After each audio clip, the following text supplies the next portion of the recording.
fine. I first like to say that I think you have a real beautiful voice. I just like the sound of it. It sounds smooth, like velvet almost. Oh my! Thank you so much. That's very flattering of you. Yeah. Well, an issue that's affected me personally in my life is that I'm trying to recall when this first begun. I mean, especially relevant in regard to unprotected sex. And that is, I was unknowingly infected with HIV about, I mean, they don't have an exact date on when I was infected, but they believe it was perhaps 5 years ago, between 5 and 4 years ago, because I only tested myself once I began feeling ill about 2 to 3 years ago. And just based on, I guess, how advanced it was, they were able to make some sort of estimate on when I acquired it. And I visited the local bathhouses here where I would have unprotected anal sex with numerous people. And we have, you know, great time. I don't want to be graphic, but I would stick my penis in Uranus, and we would enjoy having anal sex with one another. And as I'm sure you know, that Uranus is a very sensitive part of your body with a lot of blood vessels, and that is why. What's your I'm sorry to cut you off, but were you in more than one relationship? Because at the time I was in multiple relationships, but it wasn't. And I wouldn't say I was in multiple relationships. I had one particular partner, but it was agreed upon that we would. It wasn't monogamous, nor was it polyamorous. It was simply an open relationship in which we were together, my wife and I would be allowed to go to the bathhouses. She understood my homosexuality, but it was for the sake of our children that she allowed me to get pleasured on the outside, and I fulfilled her needs as well, and she got her needs fulfilled. So she respected your sexuality. She totally respected your sexuality and was very. She wasn't selfish at all when it comes to her emotions. I'm still married to her to this day, and I'm very thankful for her. Christina, I love you. She's just in the bathroom right now. Yeah, I guess I'm blessed in that fact, but. I mean, it's a bit of a tragic regard to unprotected sex because I unknowingly transmitted it to her as well. And And she's still with you? Unfortunately, what's that? And she's still with you? Well, yeah, she's my wife. That's great. A lot of women would want to. Surprisingly, divorced, but she stuck with you. That's great. Well, we've been through a lot together, which brings me to perhaps one of my last points on this. And I guess before I get into this point, I really want to tell all your listeners how important it is to have protected sex, even if you think you know your partner dead on and you've been with them for X number of years. It's irrelevant because I've been with my wife for about 16 years now, and she only knew I was a homosexual 5 years into our marriage. So perhaps there's other females in a similar stance, married to men who weren't comfortable enough to come out, and I feel. I don't want to say I feel guilty, but more sad that perhaps they may be exposed to sexually transmitted disease that they may, think that there would be no way since I'm married to him. Exactly. But the last point I want to make is about our children, and we have 3 children. 2 that we had earlier in our relationship. We call one of big spooger. He's like this big, cute guy, about 10 years old right now. He he loves like Guy Fawkes movies, and he's very interested in Freemasonry and the New World Order and the organization, things like that. But he's a very curious guy. You just see him always read these books, so we have to take him back to the library and all this. And I have another daughter. I mean, 3 kids in total. I'm going down the list here. My middle child, her name is Katrina, but we kind of call her Meow because of her affection towards children. She's about 8 years old, and she's a wild one. I don't know what to say about her. I can't imagine what she's going to be like in her later years because she's just full of spunk and absolutely gorgeous, and she's running around naked sometimes in the house, and she always wants to like, get dancing and naked in public and things and all this stuff. It's adorable, really. So again, I'm blessed. I'm blessed in regards to those two children. You're very blessed.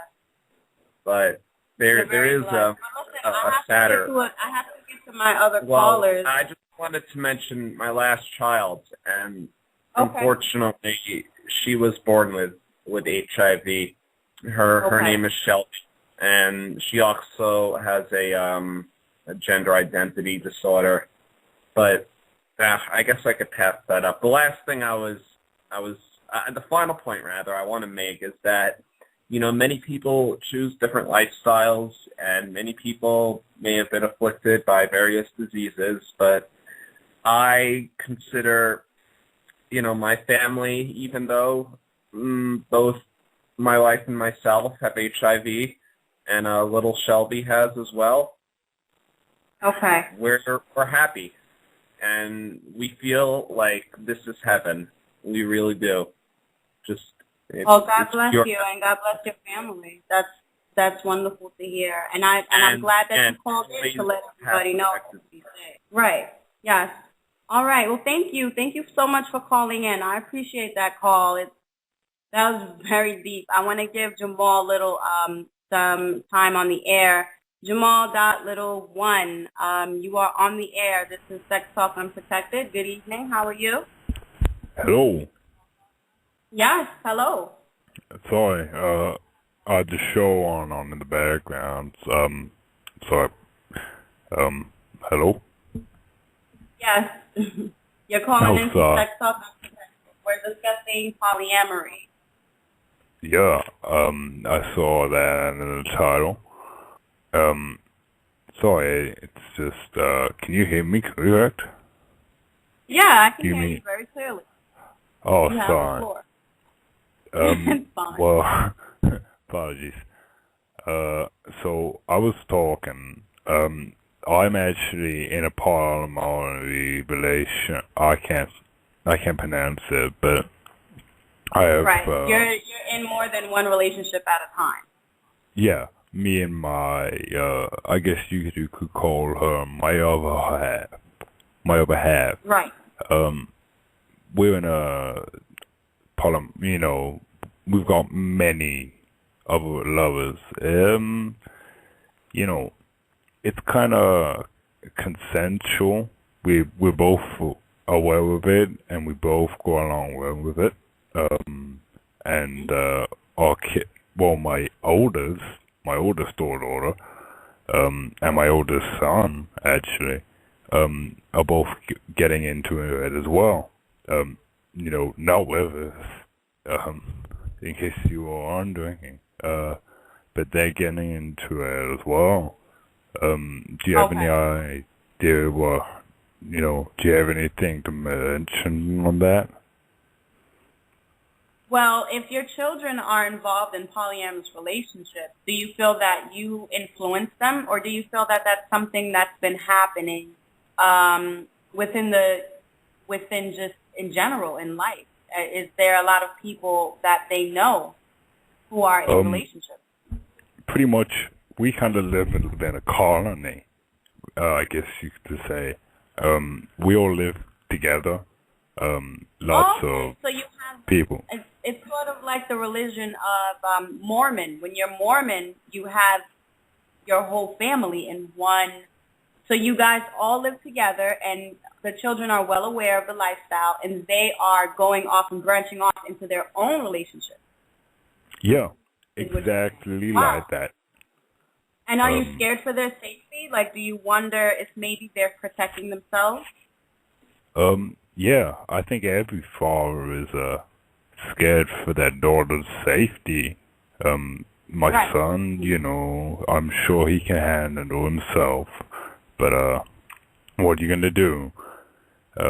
Boys will be boys. So, you know, he'll do whatever. But you know, so I'll actually tell you about my my wife, I guess you could say. We met. She introduced me to it. So after we've been together, she introduced you to polyamory. Oh wow. Yeah, it was quite a new thing to me at the time. Anyway, so we met in a club. It was a bit of a shady club, you know, backdoor rooms with beds and the like. Okay. You know, one of those clubs, and we met each other there. It was all good, you know. We went together for sorry, I have a cough. We went together for quite a while, and after a while, she introduced me to the whole thing, and she took me into a back room. It was all dark, and there was someone else there, and you know, she told me to lay down on the bed and prepare my anus. Yeah, prepare my anus, because she was gonna show onions up it, you know? She turned green. Oh, you touch my tra-la-la. My ding-ding-dong. That is hilarious. Oh my God, that was funny. Okay. How are you tonight? Hello. Hello. Yeah, I have some comments about polyamory. My girlfriend Lynn, she's from East India, and you know, they have a lot of polyamory over there. And when she came to the States, she met this man named Rabbi George, and he showed her the final vinyl, and you know, she just kind of went crazy, and you know, the polyamory, she kind of wanted to make it a thing with our relationship, and you know, I was kind of uncomfortable with it, you know, because I paid, you know, $404 to send her over here from India, and she met this guy named Ned, and you know, the Rabbi George that I mentioned before, and you know, she showed him, she saw Uranus with him, and it was really weird, because I didn't really want any of that. There was big squeezes everywhere. But did you like her enough to try it? Yeah, she was just like, I really want this, and you know, I was like, Dezu, listen, I can try it for a little bit, so I did, you know, it was uncomfortable at first, but you know, we kind of got used to it with some more people, and just you know, getting used to it. And it was weird because one of them worshipped Satan, so it brought a whole other realm of things in there. It is another realm. It was weird. It was a weird time in our lives, but you know, we stopped doing that, and you know, we're just in a solid relationship now. I think polyamory can be weird, you know, especially with guests. Yeah, so I think if you can get over that, then just enjoy the Hershey's, man. Okay, Tyler, that was a good call.